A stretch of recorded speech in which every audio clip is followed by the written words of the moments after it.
रात के समय एक युवा भिक्षु अपने कक्ष में बैठा था। दीपक की हल्की लौ टिमटिमा रही थी, बाहर हवा बह रही थी, मगर उसके मन में और भी तेज तूफान उठ रहा था। वो लगातार सोच रहा था, क्या मैंने सही रास्ता चुना? क्या मैं ज्ञान प्राप्त कर पाऊंगा? अगर नहीं तो? अगर गुरुजी नाराज हो गए तो? अगर मैं असफल हुआ तो? उसके मन में एक के बाद एक विचार उठ रहे थे। जैसे समुद्र की लहरें किनारे पर टकरा कर लौट जाती हैं, वैसे ही विचार आते और उसे थका देते। उसने सोचा, मन शांत होना चाहिए, लेकिन ये तो और बेचैन हो रहा है। मैं तो ध्यान करने बैठता हूँ, लेकिन ध्यान की जगह विचारों की भीड़ लग जाती है। शायद मैं कभी सफल न हो। अगली सुबह वो सीधे भगवान बुद्ध के पास पहुंचा। उसकी आंखों में नींद की कमी और माथे पर चिंता की रेखाएं साफ झलक रही थीं। उसने झुककर कहा, भगवान, मेरा मन लगातार विचारों से भरा रहता है। मैं ध्यान करने बैठता हूँ तो और भी ज्यादा सोचने लगता हूँ। मैं हर बात को बार बार सोचता हूँ, क्या होगा, क्यों होगा, कब होगा। ये ओवर थिंकिंग मुझे खा रही है। क्या मैं कभी शांति पा सकूंगा? बुद्ध मुस्कुराए। उनकी आंखों में गहरी करुणा और शांति थी। उन्होंने कहा, प्रिय भिक्षु, तुम अकेले नहीं हो। हर इंसान का मन यही करता है। मन की प्रकृति ही है भटकना और विचारों में उलझना, लेकिन इस मन को नियंत्रित किया जा सकता है। बुद्ध ने उदाहरण दिया, मान लो किसी इंसान को एक बाण लगता है, वो घायल हो जाता है, उसे दर्द होता है। अब सोचो, अगर उसी इंसान को दूसरा बाण भी लगे तो उसका दर्द और बढ़ जाएगा। पहला बाण वास्तविक समस्या है, लेकिन दूसरा बाण हम खुद चलाते हैं। जब हम उस समस्या पर बार बार सोचते हैं, डरते हैं,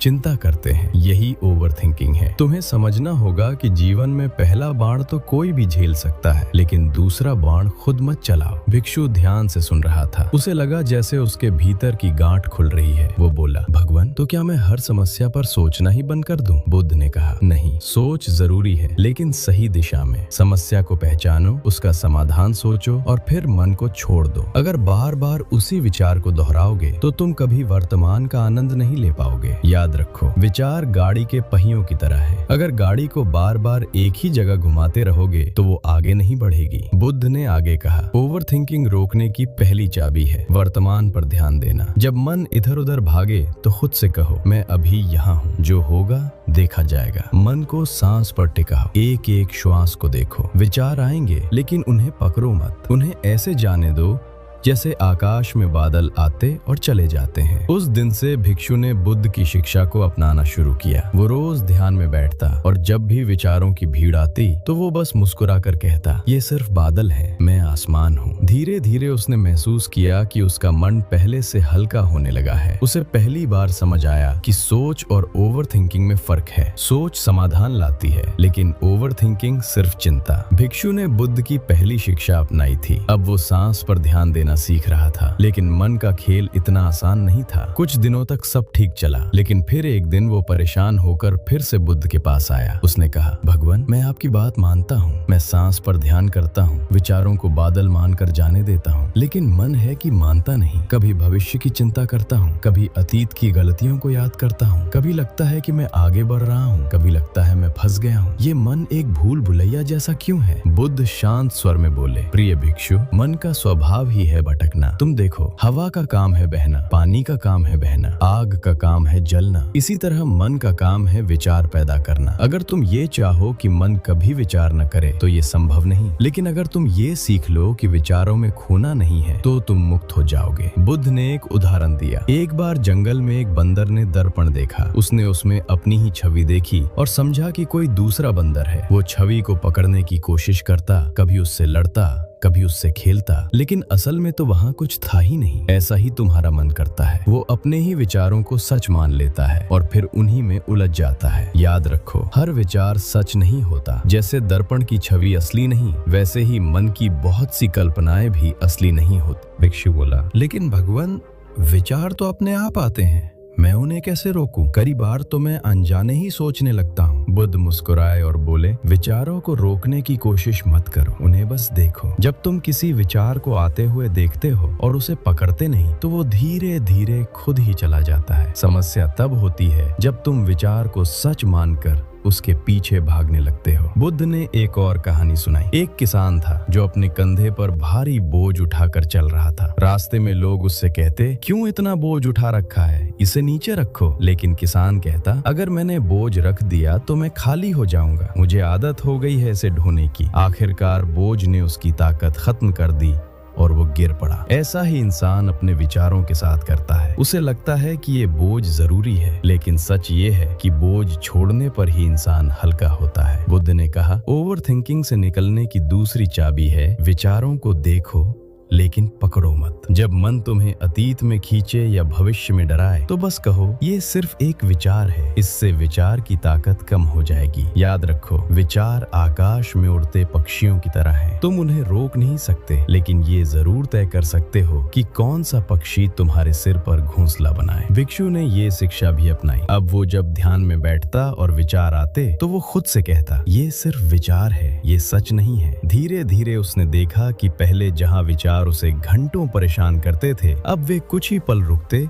और फिर चले जाते। मन हल्का होने लगा, लेकिन वो ये भी समझ चुका था कि यात्रा लंबी है। भिक्षु अब पहले से शांत था। उसने बुद्ध की दोनों शिक्षाएं अपनाई थीं। वर्तमान पर टिकना, विचारों को देखना लेकिन पकड़ना नहीं। उसका मन हल्का होने लगा था, लेकिन पूरी मुक्ति अभी भी दूर थी। एक दिन ध्यान करते करते उसके मन में फिर से सवाल उठा, अगर भविष्य में कोई बड़ा संकट आया तो? अगर मेरी साधना टूट गई तो? अगर मैं फिर से ओवर थिंकिंग में फंस गया तो? वो तुरंत बुद्ध के पास पहुंचा और बोला, भगवान, मैं काफी बदल गया हूँ, लेकिन मन बार बार डराता है। ये सोचता हूँ कि कहीं फिर से वही स्थिति ना आ जाए। मैं स्थायी शांति कैसे पाऊँ? बुद्ध ने गहरी नजर से उसकी ओर देखा और कहा, प्रिय भिक्षु, ये जो अगर अगर है यही तुम्हें जकड़े हुए है। तुम देखो, भविष्य अभी आया नहीं, अतीत चला गया। सिर्फ ये क्षण है जो तुम्हारे पास है। जो व्यक्ति हर पल को जैसे है वैसे स्वीकार कर लेता है वही मुक्त होता है। ओवर थिंकिंग तब होती है जब मन इस क्षण को छोड़कर अतीत या भविष्य में भटकता है। याद रखो, सच्चा जीवन सिर्फ अभी है। बुद्ध ने उसे एक बहता हुआ नदी का पानी उदाहरण दिया। बुद्ध ने आगे कहा, जीवन नदी की तरह है। क्या तुमने कभी नदी का पानी रोकने की कोशिश की है? अगर तुम हाथों से पानी पकड़ोगे तो वो फिसल जाएगा। विचार भी ऐसे ही हैं। अगर तुम उन्हें पकड़ोगे तो बेचैनी होगी, अगर उन्हें बहने दोगे तो शांति होगी। मुक्ति का मार्ग यही है। विचारों को आने दो,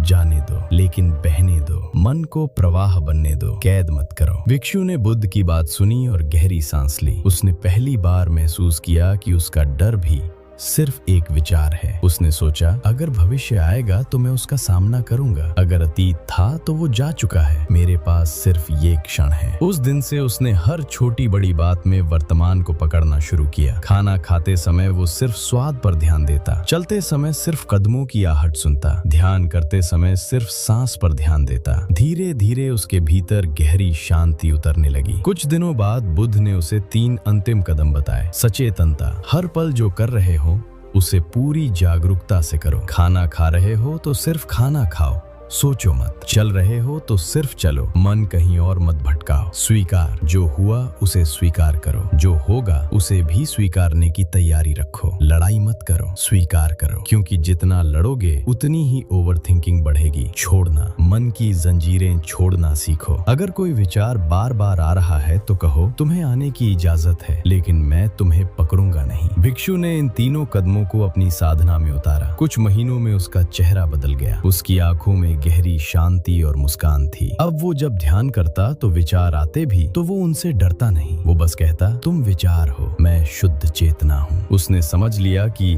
ओवर थिंकिंग कोई दुश्मन नहीं, बल्कि मन की आदत है। आदत बदल सकती है अगर हम सचेत होकर वर्तमान में जिए। कहानी का निष्कर्ष, गौतम बुद्ध ने हमें यह सिखाया कि सोच जरूरी है, लेकिन ओवर थिंकिंग जहर है। समस्या पर समाधान सोचो, लेकिन बार बार मत दोहराओ। विचारों को पकड़ो मत, उन्हें बहने दो। जीवन सिर्फ अभी है और जो इसे समझ लेता है वही मुक्त हो जाता है।